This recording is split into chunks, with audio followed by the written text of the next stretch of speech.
Hi everyone, my name's Steve Gray and I'm a UK Business Development Manager in our Infrastructure as a Service team. Now today I'm going to give a quick demonstration of how to price up Windows Virtual Desktop using the Azure pricing calculator. Without further ado, I'll share my screen and we'll get straight in. The first thing we're going to do is navigate to azure.microsoft.com and using the tabs at the top, select Pricing and then move to Azure Pricing Calculator. Now, on the box on the left-hand side, you'll see the Compute option, and then Windows Virtual Desktop is highlighted at the bottom of that page. And we're going to click on that. It's been added. Now, the first thing I'm going to do, as you can see, it's in dollars. I'm going to scroll right to the bottom and change the currency on the bottom right into pounds. So the first thing we're going to look at is which region we want our solution to be hosted in. So in this instance, I'm going to select UK South. And then what we need to decide is whether or not this Windows Virtual Desktop solution is pooled or personal. Now, from a personal type, that would mean it would allocate a virtual machine to every user. Now, as you can see currently, as a default, we've got 500 named users in our solution. And as we scroll down, if I change this to personal, it's going to create 500 virtual machines, one assigned per user. Now that isn't where we're going to create any cost savings, not at £10,000 per month.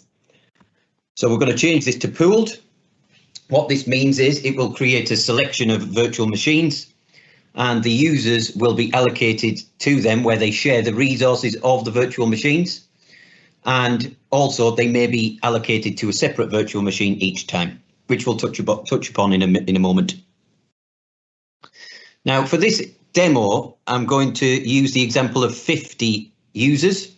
Now the reason I'm going to do that is there is a little drawback with the calculator in that it will not go below 100 in terms of the named users. If I try and select 50 and click off it, it automatically defaults back to 100. Now, there are a couple of ways around this. One being, once you've got everything set up, clicking the 50 users without clicking off or without pushing anything, scroll down on your mouse and you can see that it's adjusted the price accordingly. Alternatively, we can use 100 users and what we can change is the peak concurrency.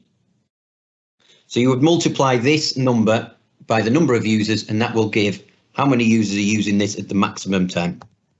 So to get 50, we're going to have 0.5, and that would give us 50 users at peak concurrency. Off peak concurrency, if you are having people working through the evening, it just decides how many people would be using it and when. So usage hours, what this does is defines how often the system or how long the system is up and running based on the peak concurrency. So 9 to 5 is 220 hours. So if you had 50 users on 9 till 5, that's what you would select as your usage hours. And the rest of the time you would have 0.05. This is in that example that you would have 5 users working throughout the evening. Now, to have your system running at 220 hours would require you to have auto shutdown on your virtual machines or manually shutting them down each night. So what we're going to do in this example to give you more accurate representation of what the initial cost would be is we'll have that based on the machines being always on. So 730 hours is the average number of hours in a month. I'll show you where we can change that in terms of cost savings a little bit later on. Now workload type would suggest how many users are assigned per CPU. So you get the option in here of changing it to light, medium, heavy or power users. And again, that changes the number of users it predicts will be on each virtual machine or potentially using each CPU. So in this instance, light would be 6 users per CPU, medium's 4 users per CPU, heavy is 2 and power is 1. So we're going to base this on some average office workers have been medium. Now this is automatically selected our virtual machine type of a D2S, 2 CPUs. So this has created 7 virtual machines always on at 730 hours, which those users will be able to connect to when they log on. So in terms of the cost for that 50 user example, we've got £441.79 per user, not per user, per month on a pay-as-you-go model. Now, you do get the opportunity to reserve that by paying for it up for 1 year or for 3 years. You get 37% discount to £280 a month for 1 year, or £189.70 per month on 3 years. Now, one thing I do want to highlight is if you did optimize your system so that you had auto shutdown and people were only using it, let's have a look, for example, 300 hours per month, and you had the machines off the rest of the time. If I have a pay-as-you-go cost, then it's £218.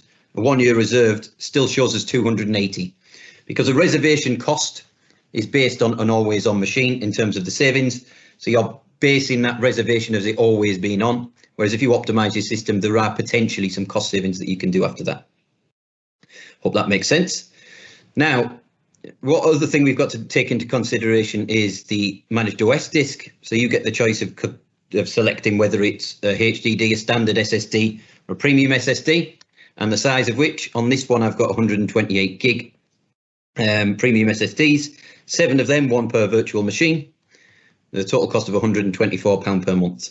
So the total system cost on this one, based on a 1 year reserved, always on, would be £404 per month for 50 users.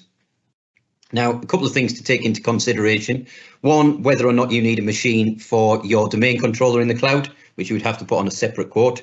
And also, with this being a pooled type of solution, you would want your users' profile saved somewhere. So you could create another virtual machine, use that as a file share, and put the user profiles on that. So no matter which machine the users log on to, because it uses the automatic load balancer on a pooled resource, you may need to take into consideration the costs for those user profiles.